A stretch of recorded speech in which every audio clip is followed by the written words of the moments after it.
What a lovely start, because you've already started the panel for us. And I'm just quickly going to give an anecdote. Please, guys. So, a couple of years back, somebody told me that, it's very easy to commute in Mumbai versus Delhi. And I, originally belong to Delhi, so I have a soft corner for my hometown. But I could not say no to that. So, you take a flight, and then you take a rig from the airport to a local, and then you take a local to somewhere else, and then so it's absolutely on public commute, right? And in Delhi, you land up at one railway station. There's only a couple of rig guys, and you have to just, that's the only bargain you got. Now that is the difference that we will talk about. But the scale of this discussion is obviously not restricted to cities. We will go geographically as wide as we can, right? So thank you, Charu and Celerity, for giving us this opportunity. And we're going to talk about elevating India's future with integrated infrastructure development, right? So we have Xerrxes with us, who's from the Association of Multimodal Transport. Xerrxes, why don't you throw some light on what is it that we are talking about other than my little example of road, rail, etc.?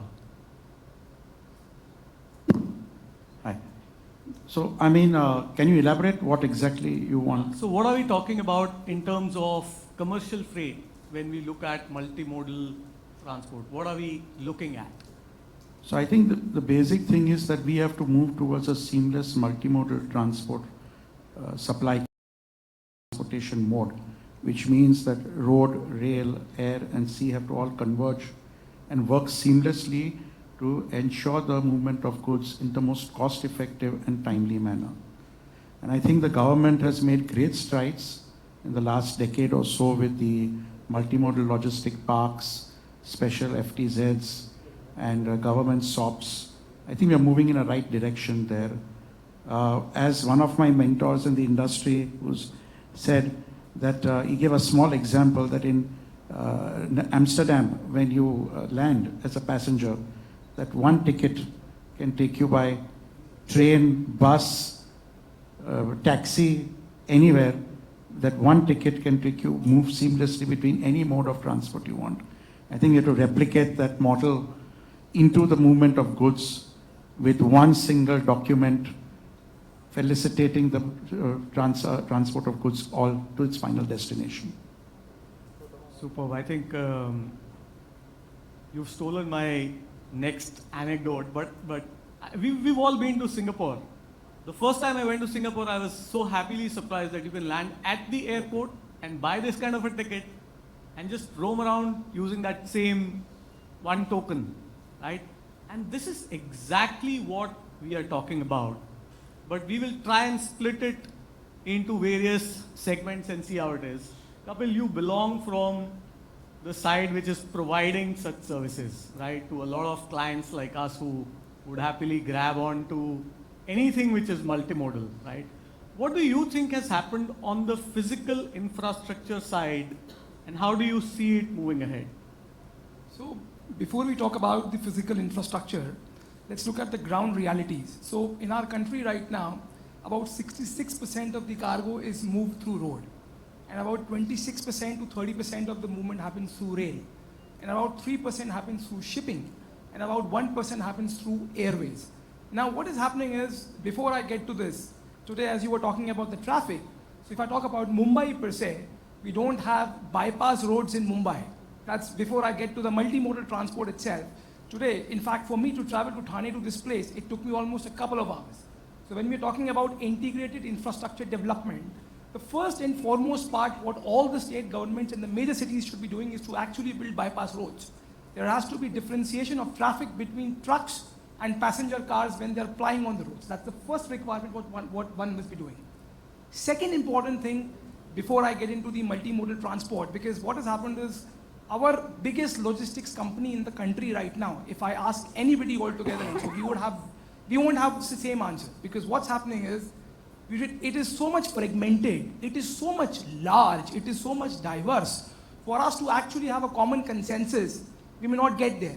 But as a matter of fact, it is Adani, which is the biggest logistics player in the country. And what they've done, they've actually gone ahead and they've essentially gone ahead, they've modernized the ports. In our country right now, I'll briefly touch upon shipping, I'll briefly touch upon the physical infrastructure of warehousing, and I'll briefly touch upon the infrastructure of railways as well. Now, if you talk about shipping, typically, globally, all the ships which are carrying more than 16,000 TEUs, they need a draft of more than 16 meters to 22 meters. In our country right now, there are only 3 to 4 ports which actually has a draft of 16 to 22 meters. Now, this actually takes away the opportunity of transshipping in the shipping sector. That is one. Now, when you talk about multimodal logistics parks, we already have a production facilities which are existing in our country. Now, the government, which the multimodal parks, what they are building, because of the huge capital outlay, they are finding it difficult to attract private investment. But what they are doing is, there is actually a thought which has come on play. So what they're trying to do is, they are trying to make sure that all of these sectors and every of these intermediaries are coming on a single platform where they can actually go, where it becomes easier for us to pick and choose. So there is a lot of work which is happening, but for me to tell you if we get there, still a long way to go. That is something I can tell you. Wow, lovely. I think, Kapil, that's a very, very interesting perspective. Let's take a niche view from the chemical industry side and say, Sanjay, what is it that you would want to have from here in order to get the benefit of the whole multimodal system? Yeah. So thanks for the Celerity also, and Rajat, nicely start. So I have one question to all participants, even my panelists. Maybe you can guess. In terms of Indian context, suppose one truck need to travel, how much kilometer it can travel? I'm talking about the loaded truck. Any guess? In one day, I mean. In one day. 400? Yeah. 200, 250. Correct. So 200 to 250. And when I'm looking at the global perspective, I'm looking at the developed countries. Again, any guess? 600. Yeah, you are correct. Something 500 to 800. Depend on the countries. Sometimes US it's more than 800, but you go Germany, other things. So that is the difference between Indian and developed countries. So that's the answer we have from our side. But I'm looking at the positive side. There is a lot of good infrastructure developing by last 10 years. So that is the one part. And now coming to the chemical industry. In terms of the chemical industry, we have our own target to reach 1 trillion by 2040. And to reach that 1 trillion by 2040, we require the infrastructure. Without infrastructure, we will not able to do that. Now coming to the infrastructure, so infrastructure, not only the roads. So infrastructure means, just example, roads, warehouses, that is one part. Technology is the second part. It is a good presentation by the Pando team, so I really appreciate and believe this is not a luxury now for the supply chain or any industry. This is a need now, especially for the AI or the thing. So that is a technology. And last but not least, in terms of the sustainability. So as an Indian, means all the warehousing, transportation, I think we need to work on sustainability. So from Brenntag side, just to share, recently we got the H advanced certification for one of our green warehouse in Sonipat. So that is a good achievement because Brenntag always believe in terms of the sustainability. So that is in terms of the infrastructure. Kapil had given very good insight about the in terms of the number, because as a supply chain, I always believe in the number as an emotion. So it is a good insight. I want to add something in terms of the numbers. So suppose just an example, we are on 6 million kilometers in terms of the roads, 67,000 in terms of the railway.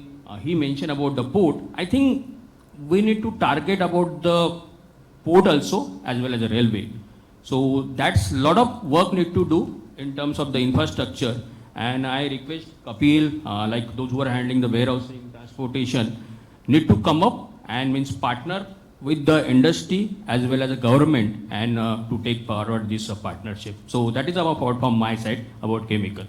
Lovely. Thank you so much, Sanjay. So let me just tell you, by the way, India has their answer to the per day kilometer travel. Okay, we have 2 drivers available at half of the salaries in the US. So we drive with another driver in the night to compensate for the losses. But yeah, I think you're absolutely right in saying, one, we do have a lack of efficiency. While we may not be a very high logistics cost country, but we still have scope by capitalizing on this available efficiency that we've not capitalized yet. And I mean, the number of times any of us has gone to the drawing board and looked at our networks, I think most of us would have realized that, you know, we have such a great railway network, such deep penetration, and such low commercial cargo utilization of the railway network. It is appalling to go back to the drawing board and look at that scenario each time. And sometimes you don't even know, you know, what is it that we can do to push it. But we'll come to that later. Let's look at another niche segment, and I'm going to come to Vishal. Vishal, how does being multimodal or not being multimodal impact the commodity market? And how does that impact flow to the other industries? Because we are the consumers of, you know, what you deal with. Over to you. Yeah, thanks Celerity and Rajat to make me sit over here. So I'll just quickly introduce myself. I'm a Vishal Raskar. I have a total 15 years of experience in this supply chain and logistics. Basically, I am from the agri industry, worked almost for the 10 years in agri supply chain and logistics. It's a very niche and specific segment where I think most of you may not be in depth of. And then currently I am working with MCX, that is a multi-commodity exchange. That is also something somebody may say, as an exchange, what supply chain and logistics is mean across for the exchanges, right? So I'll come to that. So the MCX is basically deals in couple of agri commodities, and apart from that, base metals. You know, the nickel, copper, zinc, aluminum, and all. As Rajat rightly said, these all base metals are basically being consumed in almost across all the industries, right? So I just wanted to share a couple of examples, or rather I should say a problem where we not being able to fetch out the solution yet. I think this is the right way to start this discussion, because problems will always being a source of the development. So in MCX, basically there is a trading of base metals happens, right? So these all commodities like a nickel, copper, zinc, aluminum, even you can say silver, gold, that's also being traded on MCX. So please don't dare to ask me where the silver price is going or the gold price is going in next 2 months. I'll not be able to reveal, sorry for that. So, but let's say for the copper, let's say for the nickel, all the commodities, all the metal prices are hovering like anything since last 2-3 months, right? So, of course, all the deliverable good are being produced by these government-owned entities. Majorly is being produced by the government-owned entities like a Cell, Nalco, Balco, Vedanta, and all. You must be knowing these all names. So these all production units are basically based at these production centers like Xerrxes or Angul and that part of the country, where the mining is basically very predominant. So where these particular producers, they are very big, like they have a capacity or capex like anything, they can handle any type of a logistic problem. But can you imagine, though that almost 2.5 lakh metric ton of aluminum named Nalco is not able to get his material out from the factory with more than 10 metric ton of a truck? Why is any guess? Like there is ample of road connectivity, there is a good transport, everything is being available. Can anybody have any guess what could be the problem? permissions from the roads, north. Any other guess? Okay, so I'll just give the gist, no problem. So there is a local transport union. They are only producing 10 metric ton of a trucks. They are even not ready to provide a 30 metric ton, not ready to provide more than that. Okay, this problem is with now ministry. And it's since last 2 years, but they are also not been able to solve. Okay, so when we are discussing such a huge subject of a multimodal transportation with efficiency and lesser of the TAT, you know what Nalco or maybe Vedanta they opt to do now? They are transporting their material in a 10 metric ton from, let's say, Jharsuguda or maybe from Angul to Raipur. Raipur is now navigating as the biggest transit hub for across all the metals.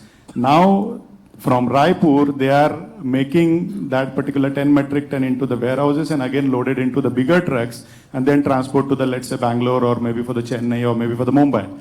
You know, can anybody justify the costing for the double loading, unloading, the transport of the multiple transport into the multiple ways? You know, that's something which makes this business very unviable. Okay, this I am sharing the basic problem. And apart from that, as Kapil has given the anecdote on the total development in the transport section, and even apart from that, the railways and roadways and inland, whatever being the contribution is all across. I just started with the problems but I just wanted to also keep a focus on what could be the scope for multimodal logistic, where we always keep saying about the road transport and the railway transport. As Rajat was also saying, the example of Singapore or maybe the US. But see over here itself, of course, thanks to the railway ministry where from last 10 years, we are now being able to contribute almost 30-35% of a load, which almost like 1.4 billion tons of a load being transported by the railway. And of course, road is contributing with 63-65%, and 3% is something all across. Can you imagine where we have a total coast of almost 7,500 kilometers and also inland waterways for 14,500 kilometers? How much of the percent transport are being able to handle through that? Any guess? Less than 5%, Xerrxes is saying. Please, gentlemen. 3%. Yeah, it must be somewhere lower of it. So, inland waterways transport, including domestic and you can say, rather it's basically a domestic, it is a 0.1%. This figure is something I am getting from the ministry's website.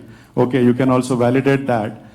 Can you imagine having almost a 7,500 of a coastal line? Okay, how many ports are we operating with? Any guess? This is the panel of quizzes, okay? We are operating 12 ports. That is something of 500 kilometer a port. Okay, and we have identified almost a 22 non-major port for the inline transport, but that is still under development. Okay, I usually, because we all are kids of 70, 80, I usually remember the story of Sindbad sailor. Okay, can you imagine he must be traveled by flight and searching across the countries? No, it is the most traditional way of transport is a sea transport or maybe inline waterway transport, where we are still lagging far less. For the agriculture specifically, as I am into that industry, we are specifically using the rice, using the inland waterways for transporting a rice to the Bangladesh and all that countries. But I cannot even explain you the hassles which we are facing due to non-availability of a proper transportation at these secondary ports across these Kolkatas and all. Right? It is a huge cost. It is a huge energy. It is a huge frustration rather. Okay, we all being faced. So I hope, of course, as I give an example of Sinpada sailor, and you know the story of him, he has a faith on fortune. So I am also keeping a faith on fortune and a government and expecting this inland waterways to get developed further, and we will definitely get some benefit for the commodities and maybe transport for inland and exports. Thanks. Oh, we thought you were going to end with another question. But thanks, Vishal. I mean, we always thought we were urbanizing, moving from waterways to going into the air, but you brought us back on the ground. So I think that is a very, very interesting use case, and almost all of us would have gone through it. I have gone through it twice in my lifetime as a supply chain professional, even with high volume, low value products that I currently deal with. We have the Waterways experiment that was started, I think, by Pepsi, where they were starting to export something, move something from Benares to Kolkata. Right? And we did a lot of analysis on what would be the logistics cost if we were to use it. Unfortunately, it was higher than using only road. While we know that water is much more, cheaper than the roadways, but it is the multimodal and the multiple handling that was the large roadblock. Similarly, we were trying to use stuff from in the pharma, when I was on the pharma side, from Baddi Nalagarh sector into the south, and we had the same problems. That there's a union, they will do the loading, unloading, they will give you the trucks, they will give you the rates, and they were open to giving you any kind of truck you want. Okay, we were fortunate enough, but it comes at their rates. So we did the same cross-docking. We took them out of that Baddi Nalagarh belt about 150 kilometers out, and then cross-dock, and then moved the long haul to save the money. And we were still cheaper doing all this circus, with cross-docking and everything. Now, so Kapil, we're going to go reverse now. We're going to come back to you and say, what are the other challenges that we are going to see, that we are going to face in order to move into a complete seamless movement like Xerrxes was mentioning? So, honestly speaking, you already have an infrastructure which is existing in the country. The biggest challenge is all the development which is happening. Now, you must see government has come up with Bharat Mala program, government has come up with Sagar Mala program, government has also come up with a dedicated freight corridor. Now, for the dedicated freight corridor, they are going to be laying down railway lines on 2,854 kilometers in the country, of which work has been completed on 1,728 kilometers. So the first DFC which is coming up is going to be connecting Dadri in Delhi to the JNPT port in Mumbai. Now, what's happening is you already have infrastructure of production units, warehouses existing on that route. Now, the key would be to figure out how do you connect those nodes to the DFC? Because what will happen is, as you pointed out, the right point of multiple handling. To reduce multiple handling, you've got to figure out that those nodes are in proximity to the production areas. Because typically what happens is in India, there is typically an average distance of 500 kilometers between the point of production and the point of consumption. What happens is that leads to inefficiency.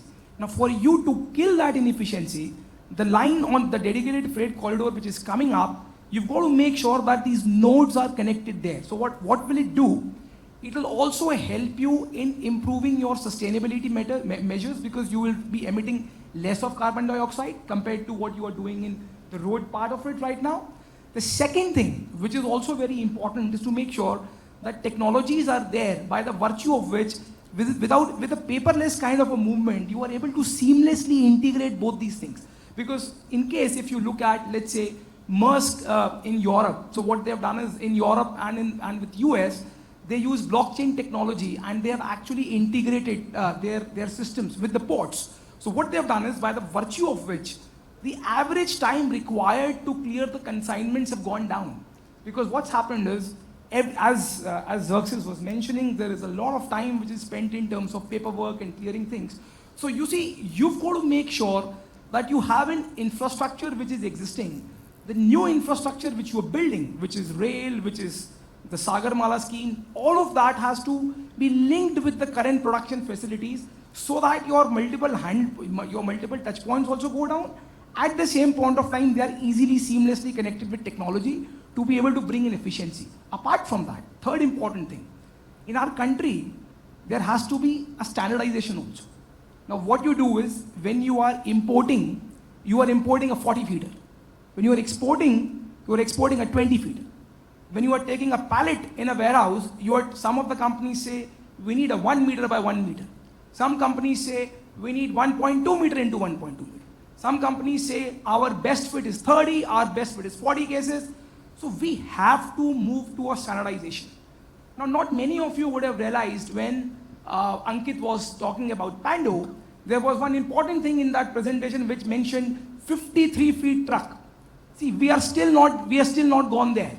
Now, in India right now, from again an efficiency standpoint, circling back to your earlier question, 9-tonner cost is 3.656 rupees per ton per kilometer, which is 2.5x of a 40-tonner, which is used in US. Now, what happens is, all of this is only possible when you build these highways, when you seamlessly connect, and the key here is to make sure the existing nodes are in proximity to the DFC corridors and properly augmented with the right technology to make sure that there is seamless integration. That is it from my side. Super. I think there's so much that we can talk about. This particular, discussion can extend for hours altogether, right?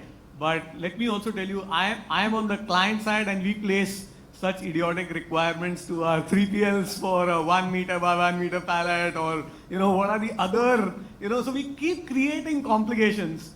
But that's history. I think all clients would be doing it at some levels. Only this is the first time that a panelist has actually hit back on the moderator openly in public. But yeah, I think standardization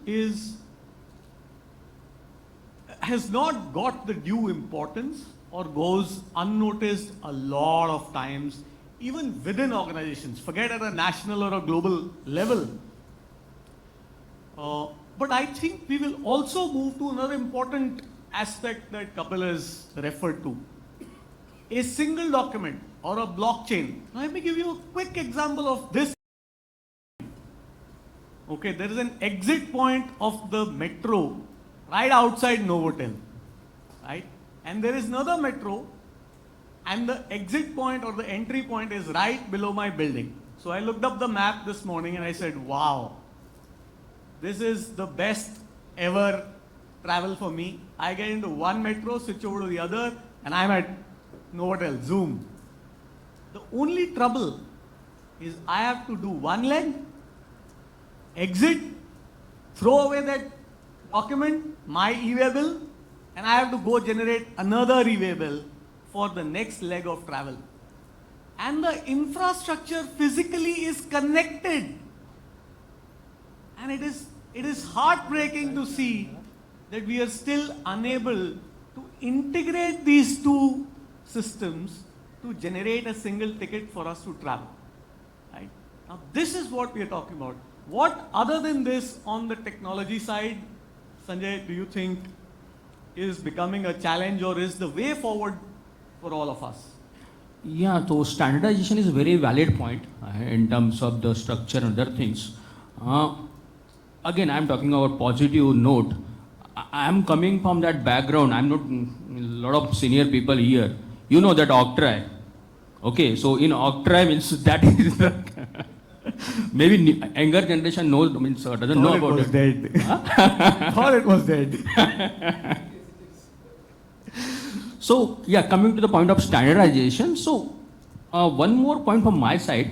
I think we are discussing about the standardization, but I think government or maybe industry expert need to how deep dive in terms of the compliance and rules. Because when I'm dealing with the hazardous chemical in terms of dispatch, I'm struggling from last 2.5 years to find the exact rules when I want to dispatch hazardous chemical by LCL shipment. I had raised this issue in a various platform. I got the answer, but still not satisfied. Just an example. And you know the chemical industry. And it is not good part to mention that there is a lot of accident happening in these days. So as a management, we are really worried about that. So in terms of the rules and regulation, we are urging Indian Chemical Council many times to have the clear guidelines for the transportation as well as warehouse. So I think that's one point from my side in terms of the compliance, safety and regulation. That should be also the part of the infrastructure.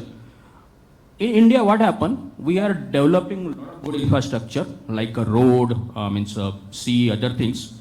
But as a government, we are not working on regulation in terms of the paper, other things. Just you mentioned about the airway bill. So that's, I think, we need to work as a team, and we need to do partnership with the government and at least give some suggestion by this type of forum. So that is my intake. Superb. I think this is, I mean, we've all faced these issues where we have everything in order and only a particular license, a particular approval, a particular, a particular certification needs to be applied for. Until it is available, you cannot use the existing infrastructure and you keep losing on capacity and, add up to your fixed costs, etc. Vishal, what other stuff on the policy side would you recommend? I don't think, Charu, we have anybody from the government, but I think we're ready to go to the government if there is a chance. That would also be a suggestion from our side, of course. So just to add into it, being into the regulated entity like a multi-commodity exchange, which is being governed by the SEBI, of course, and under the ministry. So we have to be very, compliance prone across for our own journey and across, of course, for our vendors. So basically, we are using a services from, different warehouse service providers. They are reputed one, of course. But the list of the documents which has been standardized by the regulator, and to get that documents from the very standard and renowned WSP, that will also become a hassle sometime. Because one window system we like government has implemented, rather they have proposed to implement it across in all the industries. But I don't think so that kind of goodness is being still implemented for the warehousing or maybe for the logistic per se. Because if I go to the Maharashtra and I wanted to have a warehousing license, I have to go to the district deputy registrar. Okay, and that is something for the district level, or maybe if I am at the urban cities or maybe first tier cities, I have to go to the corporation and have to opt it. If I go to the MP, for example, I have to go to the market committees and opt the license. Okay, in different states, there are different authorities from where we have to go and opt the warehousing license per se. Apart from that, there is a recent regulation which is being came across. We just got to know as being dealing with these regulators. There is one authority called Warehousing and Development Authority. Right, it's called WDRA, Warehousing and Development Regulatory Authority. I don't know, you all guys are expertise in the warehousing, but how many of you knows that? This is a centralized authority and government is intent to bring across all logistic and warehousing per se under this particular entity. So basically, they are trying to put this particular regulated entity to have a central body to issue the licenses. But at the very initial phase of the development in the country, the government has made this subject as a state subject. Okay, the warehousing and logistic is actually a state subject. So every state authorities has a license, have an authority to give the licenses for the warehousing. They are not ready to give this particular per se apart from it, because actually at the local level how much of the, what kind of benefits which these authorities are getting. So government is trying to fix this up since last couple of years. But the one thing which is pretty sure for the non-agri and specifically for the metals, agri the government has anyway made it mandatory to have a warehousing and development authorities license for the warehousing per se. But for the non-agri, for the metal specifically, government has already issued the guideline, and within a month or so, you will be able to get that circular from the ministry stating that you need to have a warehousing and development authorities license to run the warehousing business. And take my word, in next 4 to 5 years, you will have the circular for across the warehousing, which will be under the WDRA. Okay, and that's, let's see, give that benefit and liberty to them as it's a new organization and setup. But now as we are going through it, while applying to the Warehousing Development and Authority for the warehousing license, they have their own tax. Once you apply online, they will be allotting that specific warehouse to the inspection agency within 15 to 25 days. Okay, then inspection agency have a TAT of 15 days. Within a 15 days, they can come and do the inspection. Then they will submit within a 7 days their reports. Then after submitting of the report to the WDRA has a TAT of 45 days. So this is my experience of minimum 2.5 months, you will not get the license. Okay, from the WDRA. And take my word, WDRA has such a power as it's a centralized organization. If you violate or store anything, any goods in your warehouse without the WDRA, they will seize your warehouse and it will not open for a year. At least a year, and then further documentation and that litigation and everything will go. So just for example, we all have to be prepared for it until the government is giving some easiness of. We of course presented this situation to the ministry and to WDRA also, and there work is going on, but it has to be like again a red tape procedure which has to be bit on a faster note. Lovely. Thank you. Yeah. Yes. No, Warehousing and Development Authority is basically under the Ministry of Commerce and Supply Chain. Okay. Yes. So this is a centralized body. Office is in Delhi.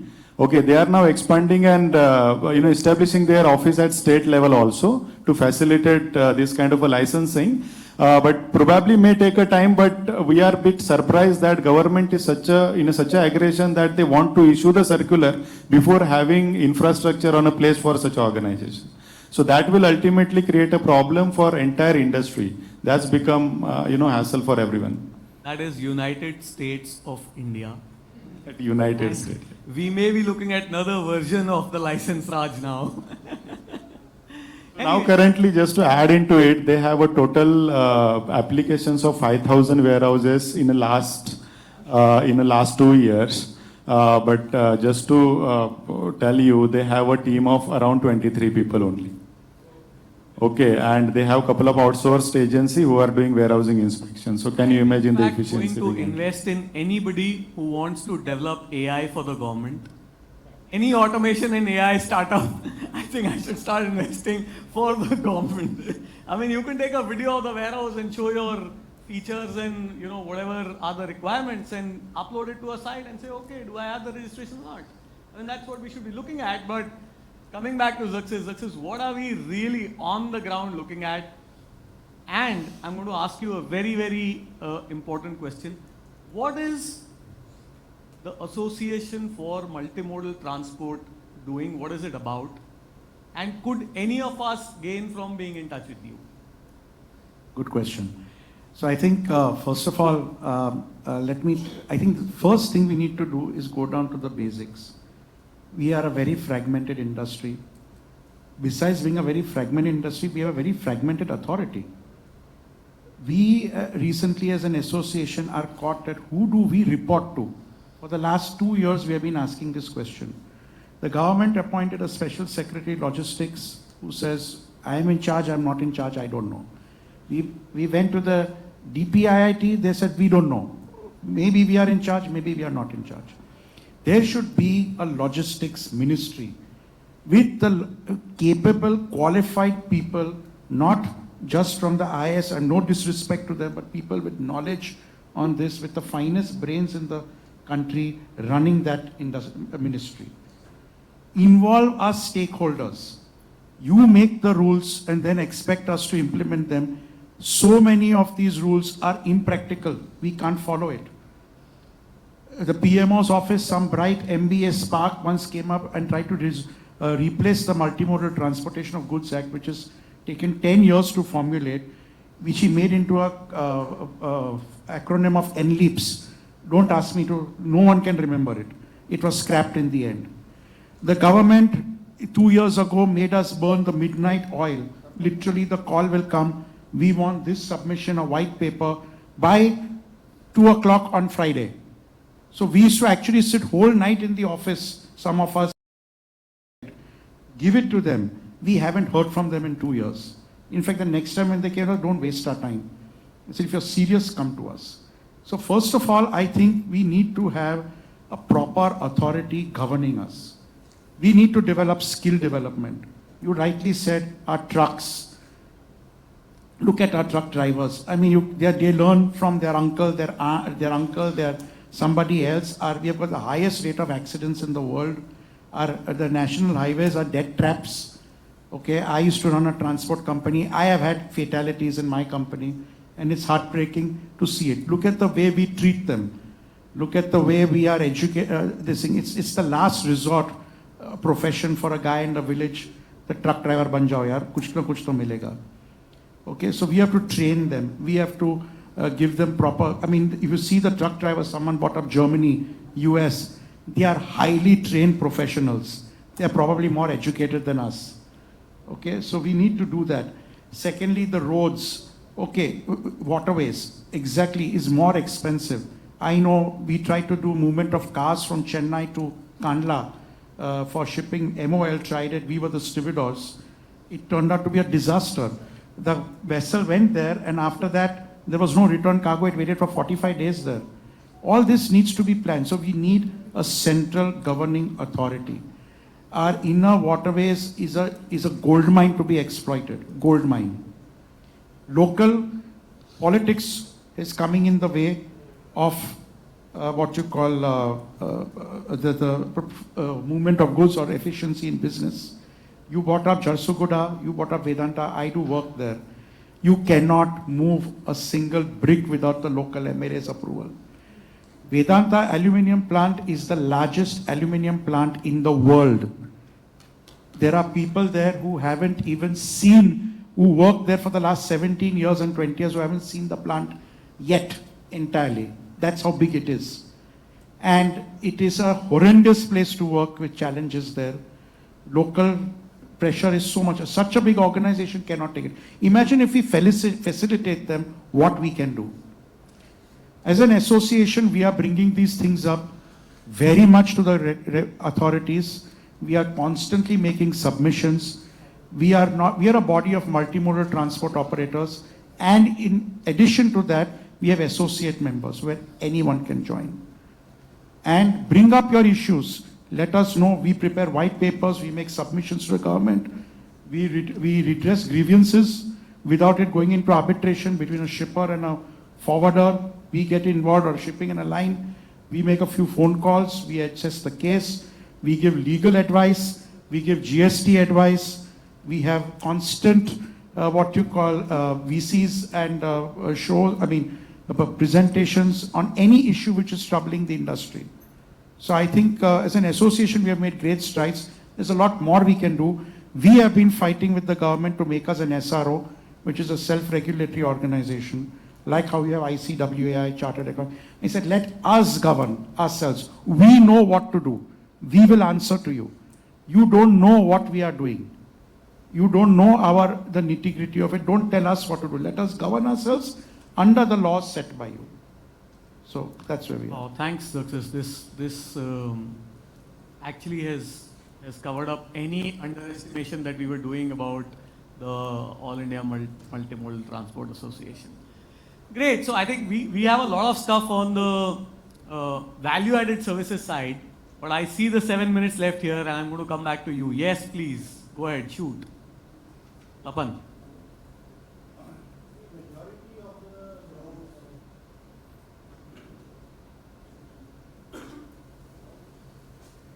Majority of the roads are less traveled. Majority of the roads are less than container roads. So it's just difficult to explore the multimodal. Is there any solution being worked out? How do the small users can benefit from the multimodal transport? So he's talking about consolidation. Anybody wants to take that? Please go ahead. I think it's a misnomer, please. I know of several companies, big companies like TCI and VRL and Agarwals, who are doing this hub and spoke model, where you can transfer less than a container load packages, and they go to a hub point and then they are distributed. Gati is doing it, I think.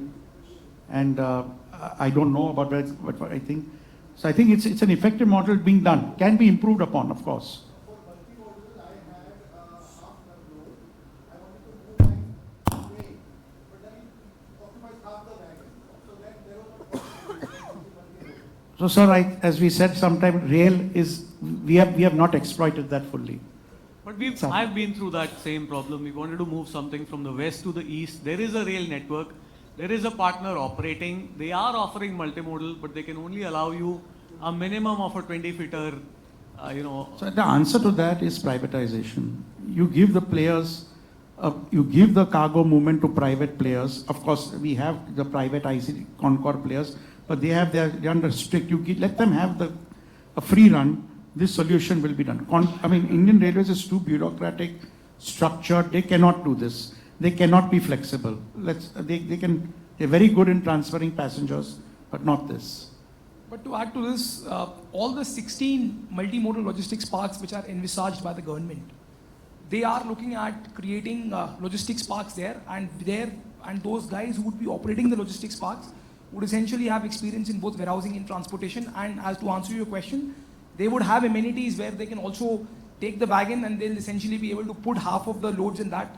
It is under consultation right now, and I'm sure the moment we have those multimodal logistics parks coming up, the whole ancillary infrastructure around it will come up, because that will become like a shop for all of us to operate and provide services to people. Yeah, so I think the railways needs to come up with something where they allow a private player to at least do load consolidation, stuffing and de-stuffing.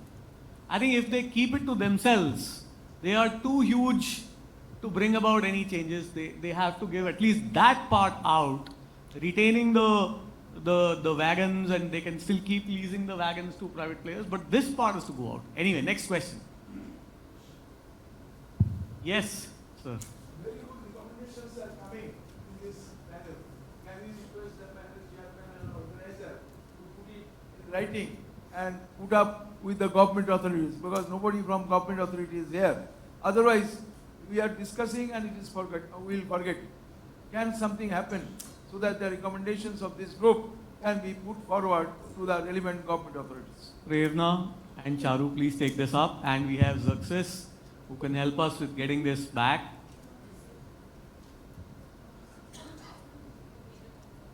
Did we beat Sanjay's panel on the recommendations? Hey! Good recommendation, and certainly Rajat, we will take this up. Actually, we wanted to get somebody here, I don't want to take names here, but we were planning to get somebody from the Gati Shakti committee actually. We do have some kind of a line there, Prerna, you know that, right? So there will be some attempt made from us for sure, right, to let know, because we do have a very personal contact there. We had a plan to get the gentleman here and speak in the morning actually about multimodal and Gati Shakti. So we'll certainly do that. That's a very good presentation. That's a very good question. Thank you. Yes. So we had a insightful discussion around the challenges in the space and how can we strengthen it further. I'm just trying to understand what is the North Star of enabling the multimodal logistics for India. What are the key benefits we are aiming for in the long run? Everybody can answer that. We have an eye on what we are looking at when we... Please go ahead, guys. So I think first and foremost, as far as that is concerned, it will reduce your carbon dioxide emissions also, because your movement will start happening by rail. Your pressure on the roads will go down. Because what's happening is, for us to propel from a 5 trillion economy to a 26 trillion economy, by 2047, you will need road, rail, sea, everything. So what you're doing is you are actually augmenting the supply chain. This doesn't mean that you will suddenly find a drastic reduction on the roads, but what you will see is essentially the capacity is deployed to get to the desired levels. Now what happens is essentially we are also looking at import and exports going up. We also would be essentially making sure that the entire ecosystem around it is coming in. This is the capability which you are building. And the tangible benefits of that, because infrastructure is always a long-term game. You won't see the tangible benefits, let's say 2, 3, 4 years down the line.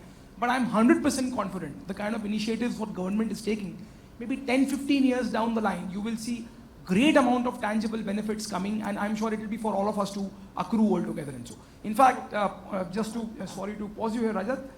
In fact, the biggest companies in the country are actually talking to the Ministry of Road Transport. It's called MORT, Ministry of Road Transport and Highways, which is led by a secretary called Mr. S.P. Singh, and I was speaking to him. And there they are actually advocating the big companies which are having production facilities, that they would be giving railway sidings in those production facilities. And when you have railway sidings coming in the production facilities, you avoid the multiple handling of products and bring in efficiencies also, reduce traffic on the roads, make our environment better by increasing sustainability also. All of these benefits will accrue to all of us. Lovely. We're done with our time. I'm going to end with this. Okay, we'll take one last question before this example of what Kapil was saying, and I'm going to give you an example. We have some imports from Guangzhou, and what China has done is exactly this. They have an industrial zone where most of the manufacturing happens. They allow export stuffing at the factory. There's a rail yard there.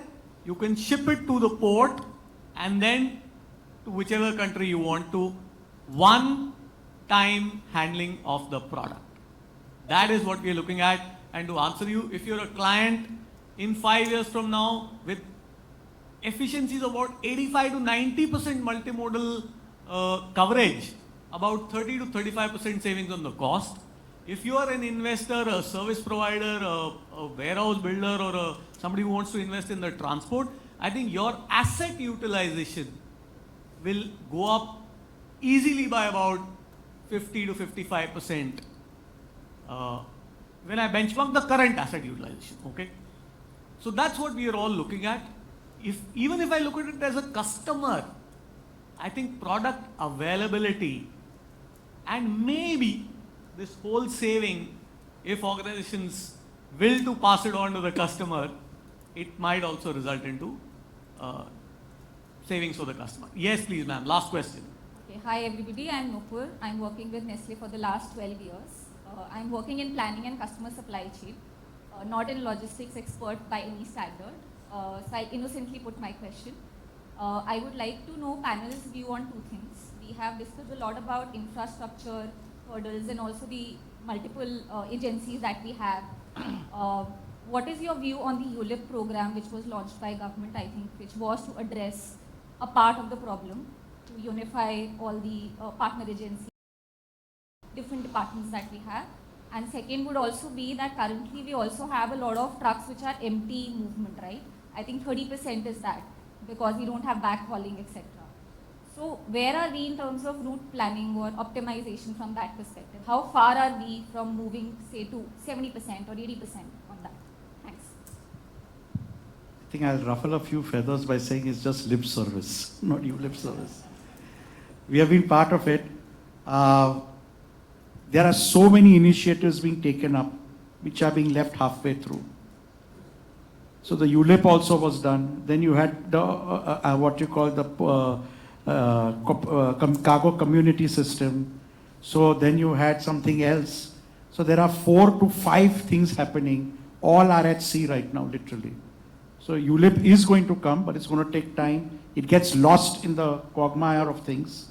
So I think to see the benefit, you'll have to wait a long time. A long time. To answer to your question, as Xerrxes was rightly mentioning, a lot of initiatives which government is taking. Government has actually come up with IceGate. Government has come up with e-logs. They are also looking at actually load boards as well. So essentially, what do you mean by load boards is, that also answers the second question. They'll try and bring people who have empty trucks and people who have consumers who need trucks. So various initiatives are mooted by the government. And as Xerrxes rightly said, you will see in times to come, these would get rolled out. It's in process for now. Also, I think the way manufacturing is spreading, and the last panel had a beautiful discussion about Make in India. As we start manufacturing in locations where we were not earlier manufacturing, that spread gives us the match of what Kapil was mentioning of the heat map of consumption versus manufacturing. And that would eventually lead to higher asset utilizations, higher vehicle utilizations, and more availability of to and fro vehicles. I think that's the way we should be looking at. And in fact, if you look at the Northeast, and we've been party to it, Britannia has started operating there, we've started operating there, manufacturing, and we've seen the benefits come through. it's a natural outcome of